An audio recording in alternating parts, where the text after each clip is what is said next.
말씀드릴 수 있는 거는 저희가 국내 생산하는 그 파트너를 보유한 나라가 많지가 않습니다. 아, 그래요.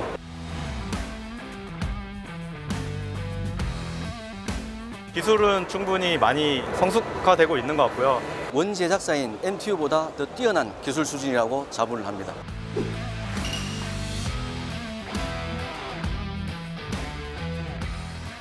네, 이중열 지사장님 반갑습니다. 반갑습니다. 저는 해군 전역 후에 롤스로이스에 입사해서 현재는 롤스로이스 한국 지사 대표직을 수행하고 있습니다. 그러시군요. 일단 롤스로이스 엔진 MT30이라는 엔진이 있다고 들었어요. 롤스로이스는 이제 동력을 개발하는 데 있어서는 세계를 리딩하는 산업 업체 중에 하나가 되겠습니다. 네. 특히 이제 말씀하신 MT30의 경우에는 현재 세계에서 가장 출력 밀도가 높은 함정용 가스터빈입니다. 기존 전통적인 가스터빈의 경우에는 보통 20에서 30메가와트, 네. 최대 맥시멈이 한 30메가와트인데 저희는 43메가와트 네. 발휘하기 때문에 기존의 이제 가스터빈을 2대 대신에 저희는 한 대로서 출력을 낼 수가 있습니다. 이런 MT30, MT30이라는 엔진이 어디에 그러면 탑재가 되고 있나요? 처음에는 2008년도에 미 해군의 프리덤 클래스 연안 전투함이라고 LCS가 있습니다. 이게 약 한 4,000톤 가까이 되는 전투함인데 최대 속력이 40나트 이상입니다. 거기에 이제 MT30 가스터빈 2대가 탑재되어 있습니다. 그 다음에 이제 주몰트가 됐고 퀸 엘리자베스 항공모함, 그다음에 타입 26 구축함, 호주, 캐나다, 아시아에서는 처음으로 한국 해군이 대구급 호위함의 주 추진 기관으로서 탑재가 돼서 운영이 되고 있습니다. 사실 이제 다른 나라 이제 항모에 탑재됐다는 말씀을 하셔서 이제 좀 여쭤보면 아직 뭐 이제 소유가 결정되거나 이런 단계는 아니지만 항모에 들어가는 엔진 혹은 뭐 구축함에 들어가는 엔진 어떻게 다른가요? 보통 이제 아주 대형 항공모함을 빼고는 전부 다 재래식 엔진을 사용합니다. 보통 구축함이라든가 호위함의 경우에는 약 한 3,000톤급 또 4,000톤급까지는 가스터빈 한 대로서 MT30 한 대로서 30나트 최고 속력을 얻고요. 네. 그다음에 이제 항공모함 같이 이제 좀 큰 대형 함정의 경우에는 통상 이제 2대의 그 MT30 가스터빈과 평상시 저속, 중저속에서 운용할 수 있는 디젤 엔진 또는 발전기와 접목을 해서 같이 합쳐서 출력을 넣는 거예요. 오늘 전시회를 돌다 보니까 동력 전달 체계라고 표현을 하더라고요. 함정도 마찬가지. 옛날에는 기계식 그 주인 체계에서 지금은 이제 자동차와 같이 하이브리드 시스템이 운용되고 있고. 우리나라도 지금 대구급부터 이제 적용이 하이브리드가 적용됐죠. 그리고 이제 최근에는 완전 전기 추진 체계에서 저속이든 중속이든 고속이든 전부 다 이제 전기를 활용해서 모터를 구동시켜서 추진력을 얻는 겁니다. 이 모터를 구동시킨다는 의미는 뭐냐면 전통적인 기계식 추진 체계 시스템은 엔진이 굉장히 고속으로 회전하지 않습니까? 이걸 프로펠러로 이제 동력을 전달하려면은 굉장히 고속을 저속으로 감속을 시켜야 됩니다. 그래서 그 감속시키는 감속 기어가 필요합니다. 그런데 이제 대부분의 소음이 이 감속기에서 발생을 되는 겁니다. 그래서 감속 기어를 없앰으로써 소음을 획기적으로 줄일 수가 있습니다. 그렇기 때문에 전투함의 그 생존성을 확 직결되는 문제가 되겠습니다. 정규 추진 체계로 대표적인 함정이 타입 45 영국의 구축함, 주몰트 구축함, 그다음에 퀸 엘리자베스 영국 항공모함. 이게 완전 정규 추진 체계인데 주요 무기 전 엔진은 롤스로이스 생산한 제품입니다. 그런 것도 그럼 반대로 좀 여쭤보겠습니다. 말씀하신 동력, 전출력 이런 것도 다 중요하지만 무기 체계를 쓰다 보면 총수명 유지 비용이라는 게 있잖아요. 이런 전체적인 라이프 사이클에서도 강점이 있을 수 있을까요? 굉장히 중요한 포인트를 말씀하셨는데 처음에 이제 장비를 획득하는 데 있어서는 롤스로이스 장비가 싸다고 말씀 못 드리겠습니다. 사실 가격 측면에서. 그러나 이제 중요한 것은 전체 라이프 사이클 코스트, 수명 주기간의 비용을 봤을 때는 훨씬 롤스로이스가 큰 이점을 고객들에게 베풀 수 있습니다. 롤스로이스의 이제 기본 그 목표가 뭐냐면은 어떤 동력 체계 분야에서 선구자 역할을 한다. 앞서서 선투자를 해서 최첨단의 엔진을 개발한다. 그럼으로써 연료를 줄이고, 그다음 운용 비용을 줄이고, 그다음에 이제 함정의 승조원을 줄일 수 있는 그런 분야에 대해서 개발하고 있기 때문에 저희 엔진 같은 경우는 큰 정비는 10년간은 정비할 필요가 없이 우리가 자동차를 10년 엔진을 보장하듯이 그 정도 수준에 와 있습니다. 두 번째는 사실 승조원 문제입니다. 이거는 대한민국 해군뿐만 아니라 세계 모든 선진국 해군들이 고민에 쌓여 있는 거에 운용 인력을 어떻게 하면 줄일 수 있느냐, 최소화할 수 있느냐. 이게 이제 굉장히 핵심 아젠다인데 그래서 MT30의 경우에는 기존 가스터빈에 비해서 약 한 10분의 1. 그래서 일주일에 2공시라고 합니다. 2명이 1시간을 정비를 하거나 1명이 2시간을 정비하는데 일주일에 그 정도만 하면 됩니다. 사실 그 장비가 고장이 나서 승조원들이 직접 장비를 분해해가지고 고치는 이런 시대는 이제 지난 거죠. 그래서 정비 소요를 획기적으로 줄이기 위해서 롤스로이스는 현재 그 게스터빈을 모듈화했습니다. 게스터빈을 보면은 공기를 압축시키는 그 압축단이 많이 있습니다. 과거에는 하나하나 블레이드를 연결해서 압축을 시켜왔는데 저희는 이제 모듈식으로 만들어서 아예 그 블레이드가 고장이 안 나게끔 탈착이 안 되게끔 언제든지 필요하면은 그 모듈만 갈아 끼면은 바로 될 수 있도록. 예. 명가로서의 사랑받는 비결 뭐 이런 것들도 잘 말씀을 해주신 것 같습니다. 지단님 오늘 말씀 감사합니다. 감사합니다.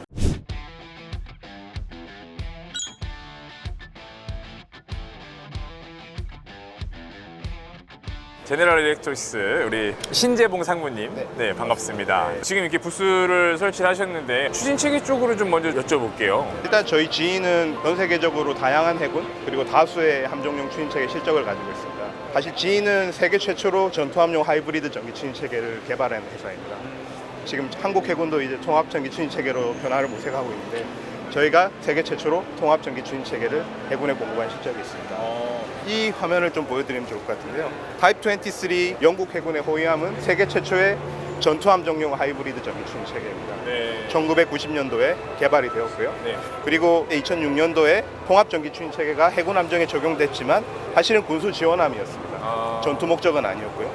2009년도에 미국 해군의 와스프급 LHD 8번 함정이 미국 해군 최초로 하이브리드 전기 추진체계를 적용했습니다. 이런 경험을 바탕으로 2010년도 이후부터는 통합 전기 추진체계가 해군 함정에 적용이 됐고요. 2010년도에 나왔던 타입 45형 구축함은 영국 해군이에요. 세계 최초의 전투함정용 통합 전기 추진체계. 2013년에 나왔던 US 네이비의 DDD-1000 주멀트급도 통합 전기 체계이고 구축함입니다. 이 두 함정은 완전 전투함정이죠. 그리고 이제 2018년에 나왔던 영국 해군의 퀸 엘리자베스 항공모함 역시 통합 전기 추진체계. 저 거대한 항공모함이 전기로만 운영이 될 수 있다는 게 상당히 놀라운데요. 완전 전기 추진 체계로도 저렇게 할 수 있는 거는 또 다른 또 역량이 있을 것 같아요. 맞습니다. 사실은 전기 추진 체계라고 하면 크게 두 파트로 나눌 수 있겠는데요. 전기를 생산해내는 부분 그리고 추진하는 부분 두 개로 구분할 수 있는데 파워를 제너레이션 하기 위해서는 신뢰성 있는 엔진이 필요합니다. 그 부분에 대해서는 저희 GM어린이 강점을 가지고 있고 제대로 추진하기 위해서는 전력 변환기와 추진 전동기가 핵심 기술이고요. 그 부분에 대해서는 저희 GE 파워 컨버전 비즈니스가 담당을 하고 있는 영역입니다. 이제 구축함급의 통합 전기 추진 체계를 살펴보겠습니다. 구축함급의 통합 전기 추진 체계는 보시다시피 축과 추진 전동기 사이에 아무것도 없네요. 아무것도 없네요. 그냥 쭉 바로 이 부분이 하이브리드 전기 추진 체계와 구분이 되는 추진 전동기와 프로펠러의 아주 심플한 구성으로 되어 있고요. 아까 말씀드렸던 그 발전부, 전력을 생산해내는 발전부와 추진 전동기를 구동하는 추진 계통으로 나눌 수 있겠습니다. 이 추진 체계의 장점은 추진 전동기 쪽 단순한 구성을 통해서 복잡성을 제거할 수 있고 보시다시피 하나의 장비로 구동되는 게 아니라 세 가지 복합된 장비로 구동이 됩니다. 그래서 하나가 손상을 입더라도 나머지 두 장비로 계속 구동할 수 있는. 그래서 해군 함정의 특성상 전투 피해를 볼 수 있는데요. 전투 피해를 보더라도 계속 함정이 추진할 수 있도록 만드는 것이죠. 셋 중에 이제 하나 두 개가 파손이 되거나 이렇게 피해를 입더라도 나머지 것들로 구동이 가능하다는 것입니다. 사실은 해군 함정에서 그런 부분이 제일 중요합니다. 생존성이. 그리고 좀 기초적인 질문일 수도 있는데 그렇다면 기어박스가 없으면 에너지 전달이 좀 비효율적으로 되지 않아요? 기어박스가 이제 하나의 기어로 구성이 되어 있지 않고 촘촘하게 여러 단으로 되어 있습니다. 그 여러 단의 기어를 통해서 기계적인 손실은 필연적입니다. 전기 추진 체계 또한 이제 여러 장비를 거치기 때문에 전력이 변환되면서 떨어지는 효율이 있습니다. 다만 전력 변환기를 제외하고는 거의 99% 이상의 효율을 가지고 있습니다. 특히 배전방 같은 경우에는 사실 거의 무손실이라고 보시면 됩니다. 그리고 전기 추진 체계 같은 경우에는 내가 필요한 만큼 전력을 생산해낼 수 있어요. 그래서 손실되는 전력을 최소화할 수 있는 장점이 있죠. 그래서 오버롤하게는 에피션시가 올라간다고 보시면 됩니다. 그렇군요. GE의 이런 추진 체계가 한국 함정에도 이제 적용이 될 수 있잖아요. 한국 해군이 90% 이상의 기계식 추진을 쓰고 있습니다. 가스터빈이 들어가 있는 함정은 모두 GE의 가스터빈으로 추진이 되고 있어요. 이제 그 경험을 바탕으로 해서 하이브리드 추진, 통합 전기식 추진을 이어나갈 예정이고요. 한국 해군에서 지금 쓰고 계시는 두 함정이 있습니다. 정보함급 함정 두 가지가 있는데 이미 통합 전기 추진 체계를 적용하셨어요. 그 전기 추진 체계에 저희 GE 추진 체계가 들어가 있어요. 그리고 국방과학연구소가 운영하시는 연구선에도 통합 전기 추진 체계가 들어가 있는데 저희 추진 체계가 운영이 되고 있고요. 이후에 이제 한국 해군에서 진행하실 전동화 계획에 저희도 참여할 계획이고요. 뭐 항공모함 사업이라든지 아니면 최근에 KDDX 아니면 합동화력함이라든지 한국 해군에서 진행하고 계신 많은 전동화 추진 계획에 저희도 동참할 계획입니다. 네, 이번에는 심장이라고 할 수 있죠. 엔진에 대한 설명을 우리 박철 이사님 모시고 한번 얘기 들어보도록 하겠습니다. 반갑습니다. 네, 여기 뭐 다양한 엔진들이 있는데 이름 한 번쯤 들어본 것 같은 엔진도 있고요. 저희 그 G 에어로스페이스 마린 사업부에서는 총 5가지의 엔진 모델이 있습니다. 전 세계에 가장 많이 사용되어 있는 가스터빈으로는 LM2500이 있고요. 전 세계 한 39개국 해군에서 한 700척 함정에 운용되고 있습니다. 39개국에서 700척이요. 최신 함정 트렌드를 보면 무기 체계가 고도화되기 때문에 더 많은 출력을 요구하게 됩니다. 그래서 최신 함정에 주로 이제 플러스 G4 가스터빈이 많이 선정되고 있습니다. 그 위에 버전이 지금 사용되고 있는 혹시 우리 해군 함정이 있나요? 네, 한국 해군을 보시면 LM2500 같은 경우는 전체 한 95척 함정에 네. 한 160여 대 가스터빈이 운용되고요. 최신 그 KDDX 사업에는 저희 플러스 G4가 우선 협상 대상자로 선정되었습니다. 아, 그렇군요. GE 엔진의 장점, 타의 추종을 불허한다. 이런 좀 구별될 만한 장점이 있을까요? 보시면 이 엔진 같은 경우에 이 압축단과 연소기가 있습니다. 네네. 이 부분에서 어떤 FOD라든지 블레이드에 손상이 왔을 때 즉각적인 수리가 가능해야 되는데 저희 가스터빈의 장점은 이 압축비가 열리는 케이싱으로 설계되어 있습니다. 바로 그 부분만 즉각 현장에서 정비가 가능한 그런 장점들이 있습니다. 그렇군요. 이게 아무래도 이제 가스터빈이다 보니까 그래도 소음을 발생시키는 거잖아요. 정숙성을 위해서 저희는 이제 인클로저라고 하는 패키지로 가스터빈을 제공합니다. 그래서 네. 기존의 이 케이스가 스틸 인클로저 형상이었는데 최신의 저희 기술 개발로 인해서 컴퍼지 소재입니다. 복합 소재로 인해서 경량화되었고요. 약 한 2.5톤 정도의 중량이 감소됐고 한 60% 정도의 정숙성을 향상시켰습니다.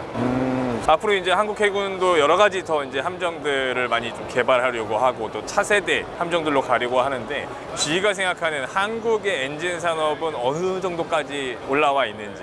우선 한국 해군을 보면 정말 KDX뿐만 아니라 합동화력탑 내지는 OPV 다양한 함정 사업이 있습니다. 특히 한국 해군은 스마트 네이비 배틀쉽이라고 하는 첨단화되고 무인화되는 트렌드를 보여주고 있는데 물론 가스터빈이 초고도의 기술을 요구하고 인프라적인 측면에서 큰 자본이 투하돼야 되는 산업이 맞습니다. 근데 저희는 하나에어로스페이스와 협력하고 있고 산하에 있는 밸류체인을 통해서 중소기업을 포함한 차원에서 협력을 확대해 나가고 있습니다.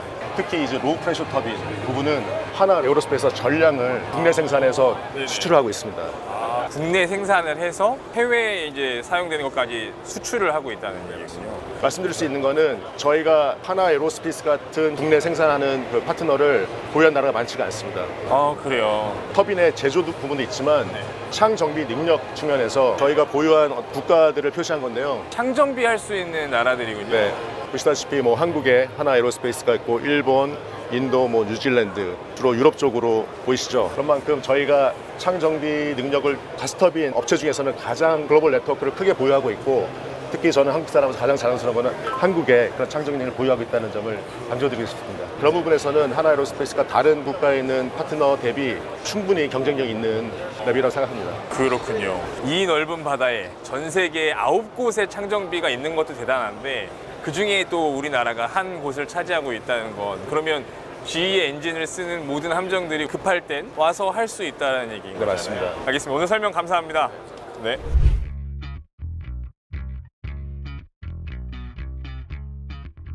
사실 이제 면허 생산이 어느 정도 그래도 우리가 만들 수 있는 기술이 있다. 네. 원천 기술은 제너럴 일렉트릭이지만 그럼 이제 이런 걸 기반으로 해서 우리나라만의 어떤 독자적인 가스터빈 엔진도 생산이 가능하지 않을까? 아, 예, 맞습니다. 제가 뭐 그걸 대변할 수 있는 입장은 아니지만 네. 기술은 충분히 많이 성숙화되고 있는 것 같고요. 그래서 무인기 엔진이나 그다음에 미사일에 들어가는 순항 미사일 엔진은 실제로 국산화를 뭐 국내 개발로 하고 있고 그다음에 대신에 이런 항공기 엔진, 함정용 엔진은 아직까지는 GE나 롤스로이스 이런 메이저 업체가 이제 신뢰성이나 이런 게 충분히 인정됐기 때문에 점차 그 사업 영역을 확대해 나가고 있는 거죠. 아, 신뢰성의 문제가 가장 크리티컬한 건가요? 비행기를 타는데 한 번도 검증 안 된 엔진의 비행기를 탈 거냐 아니면은 30년 동안 이상 없던 엔진으로 된 비행기를 탈 거냐고 했을 때 선택은 일로 갈 거잖아요.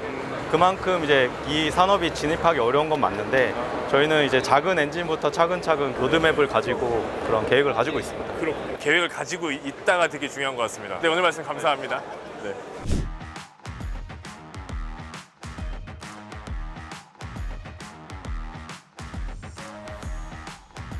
지금 XTX 엔진 나와 있는데요. 익숙한 모습이 보입니다. 어느 정도까지 지금 국산화율이 많이 높아진 건가요? 이 장비 같은 경우에는 기본적으로 35% 국산화가 돼 있고요. 네. 추가적으로 한 50% 이상 수준까지 지금 유지를 하고 있습니다. 지금 저 옆쪽으로 가면 하이브리드 엔진으로 해서 하는 부분이 있습니다. 이 부분이 FFX 배치 2, 3, 또 후속함인 4까지도 적용될 어떤 그런 기술이고요. 그렇게 해서 대구함급 4세대 호위함에 적용되는 추진용 발전기입니다. 아, 그렇군요. 그럼 소음을 차단하는 기술도 되게 중요할 것 같아요. 네, 그렇습니다. 저희가 지금 이 장비에 적용된 소음 차폐 기술은 벌써 저희가 국산화를 해서 적용을 하고 있고요. 나머지 엔진에 대해서도 50% 이상 국산화를 진행을 계획하고 있습니다.